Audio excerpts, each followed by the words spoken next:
Well Obito उचिया कितना strong था, उसकी फुल स्ट्रेंथ को तो हमें दिखाया ही नहीं गया था जब वो 10 टेल जिंचुरिकी में अपीयर हुआ था। सो लेडीज एंड जेंटलमैन, स्वागत है आप सबका हमारे एक और नए वीडियो में। आज के इस वीडियो में ओबीटो के ऊपर बात करने वाले हैं कि एक्चुअली में वो कितना ज्यादा और पावरफुल था। जब उसने निंजा एकेडमी को ज्वाइन किया तब वो ऑब्वियसली काफी वीक था, बट सम टाइम जब उसने मिनाटो की टीम को ज्वाइन किया तब उसने खुद को सरपास करना स्टार्ट कर दिया था। Third great Ninja world war में ओबीटो और ककाशी इन दोनों ने सबसे इंपॉर्टेंट रोल को प्ले किया था इस मिशन को क्लियर करने में। जब ककाशी की लेफ्ट आई इंजर्ड हुई थी तब ओबीटो ने इवेंचुअली अपने शारिंगान को अनलॉक भी किया था। एक नॉर्मल उचिया की शारिंगान उसके लेवल्स के हिसाब से अनलॉक होती है, पर ओबीटो पहला एक ऐसा उचिया था जिसकी शारिंगान 2 टोमियो के साथ अपीयर हुई थी। जितना ज्यादा स्ट्रेस उचिया लेते हैं उनका शारिंगान उतना ही ज्यादा इवॉल्व होता है। और सच बता तो जब उस टाइम पर ककाशी इंजर्ड हुआ था तब ओबीटो पागल ही हो जाता है, उसको रीन को भी तो बचाना था ना। ओबीटो की हेटेड उसका स्ट्रेस सबूत था कि वो ककाशी को अपना बेस्ट फ्रेंड अब मान चुका था। उसके बाद जब बड़ा सा रॉक ओबीटो के ऊपर गिरता है तब उसने अपने एक शारिंगान को एक विरासत और एक तोहफे के तौर पर उसने ककाशी को दिया था। कई दिनों के बाद अनकॉन्शियस रहने के बाद जब वो अचानक से जागता है तब उसने देखा कि उसकी सिचुएशन काफी इंटेंस हो चुकी थी, पर उसे इस बात का भी कोई गम नहीं था। वो जिंदा है, बस उसके लिए इतना ही इनफ था। मदरा के काफी मैनिपुलेशन के बाद जब ओबीटो नहीं मानता है तब उसने एक सबसे बड़े गेम को प्लान किया था, द डेथ ऑफ रीन। सारे फसाद की जड़ वही थी जिसकी वजह से ओबीटो मदरा की बात नहीं सुन रहा था। जेत्सु से मर्ज होने के बाद ओबीटो काफी स्ट्रॉन्ग हो चुका था। जब उसे पता चला कि रीन और ककाशी प्रॉब्लम में है तब वो वॉल को ब्रेक करके उनकी हेल्प करने के लिए भी जाता है। और जब उसने देखा कि ककाशी ने इवेंचुअली रीन की जान ले ली है तब वो पूरी तरह से आउट ऑफ कंट्रोल हो जाता है। He lost his mind completely. और तब ओबीटो की जो नॉर्मल शारिंगान थी वो मंकी की शारिंगान में पूरी तरह से मैच्योर हो जाती है। उस टाइम पर जो ओबीटो का लेवल था वो एक चुनील लेवल का था। ओबीटो ने बड़े ही ब्रूटैलिटी के साथ सभी निंजास को खत्म कर दिया था जो कि आम्बू ब्लैक ऑप्स के लेवल के बराबर थे। ओबीटो उस टाइम पर एक किलिंग मशीन की तरह था जिसने सबको मौत के घाट उतार दिया था। भाई वो किसी के सर को फोड़ दे रहा था तो किसी की छाती को चीर दे रहा था। वही एक मोमेंट था जब ओबीटो डार्क पाथ की तरफ निकल पड़ता है। इस टाइम पर ओबीटो ककाशी से बहुत स्ट्रॉन्ग हो चुका था, क्योंकि ओबीटो ने उस टाइम पर सिर्फ अपने मंकी की शारिंगान को ही अनलॉक नहीं किया था बल्कि उसने अपने कामुई को भी अनलॉक कर लिया था। अब वो पूरी तरह से एक इविल कैरेक्टर बन चुका था। 15 साल की एज होने के बाद उसने नाइनटेल फॉक्स को अनसील किया और उसे कोनहा पर छोड़ दिया था। और मिनाटो से भी उसने फाइट करी थी, उसे अच्छा खासा टक्कर भी दिया था, जबकि उस टाइम पर ओबीटो की एज सिर्फ 15 इयर्स ही थी। अकात्सुकी को एस्टैब्लिश करने के बाद स्टिल ओबीटो सबसे ज्यादा स्ट्रॉन्ग था। नागटो ने जब अपने रिनिगान को फुल्ली मास्टर किया था और उसने 6 पेन्स के क्रिएशन को किया था तब वो सही मायने में एक लीडर बन पाया था।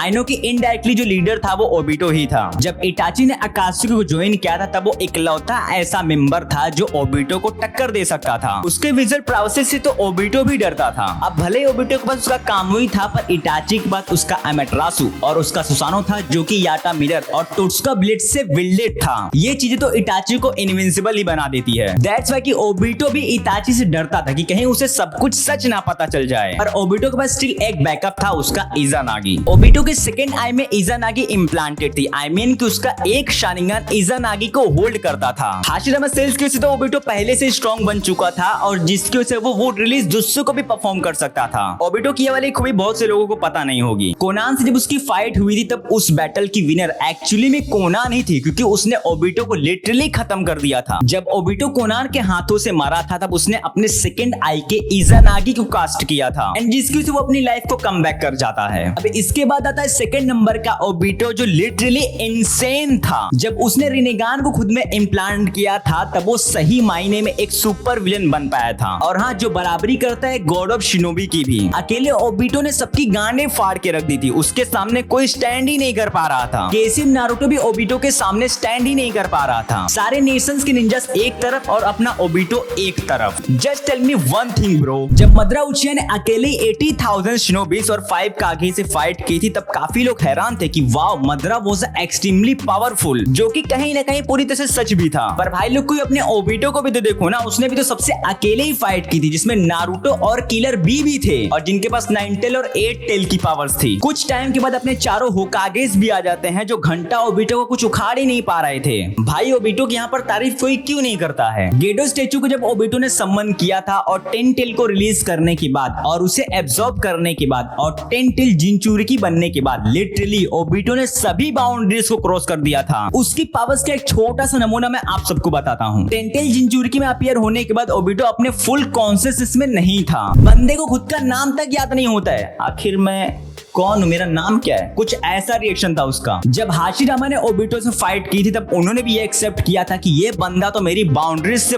भी बहुत ऊपर है, भैया मैं इसका सामना नहीं कर पाऊंगा। इवन तोबिरामा सेंजू ने भी ये कहा था कि हाशिरामा ये तुमसे बहुत ज्यादा स्ट्रॉन्ग है। हाशिरामा ने डेटी गेट से ओबिटो को सील करने का भी सोचा था। डेटी गेट जो हाशिरामा का एक सबसे स्ट्रॉन्गेस्ट जुत्सु है जिसे 10 टेल बीस्ट भी ब्रेक नहीं कर सकता है। एक्चुअली ये जुत्सु सभी टेल बीस्ट को कैप्चर करने के लिए ही बनाया गया था, पर ओबिटो ने उसे एक झटके में ब्रेक कर दिया था। ओबिटो जितने भी अटैक्स कर रहा था वो उसकी फुल स्ट्रेंथ और फुल पावर्स के साथ नहीं थे। उसका जो चक्रा फ्लो था वो प्रॉपर नहीं था, जिसको से उसके अटैक्स उतने स्ट्रॉन्ग नहीं हो पा रहे थे जितने स्ट्रॉन्ग उन्हें होना चाहिए था। फिर भी उसके वो नॉर्मल अटैक्स सबकी गांडे फाड़ दे रहे थे। ओबिटो एक रेनेगान को हैंडल नहीं कर पा रहा था और जब उसने 10 टेल को अपने अंदर एब्जॉर्ब किया तब उसके लिए थोड़ा सा मुश्किल हो जाता है उसकी पावर्स को हैंडल करने में। मिनाटो की जो फ्लाइंग थंडर की स्पीड थी ओबिटो ने उसे भी सरपास कर दिया था। इस स्टेज में ओबिटो ने 6 पास सेंजुत्सु को भी गेन कर लिया था। इस टाइम पर ओबिटो इकलौता ऐसा निंजा था जिसने सभी को सरपास कर दिया था, including Hashirama and Madra उचिहा। Obito के उस स्टेज में हाशिरामा और मदरा दोनों मिलके भी उसको नहीं हरा सकते थे। 10 टेल जिसे टेल बीस्ट भी कह सकते हैं और इन सबका इनकार्नेशन गॉड ऑफ ट्री से हुआ था और जिसको कल्टीवेट करने वाली कागुया थी।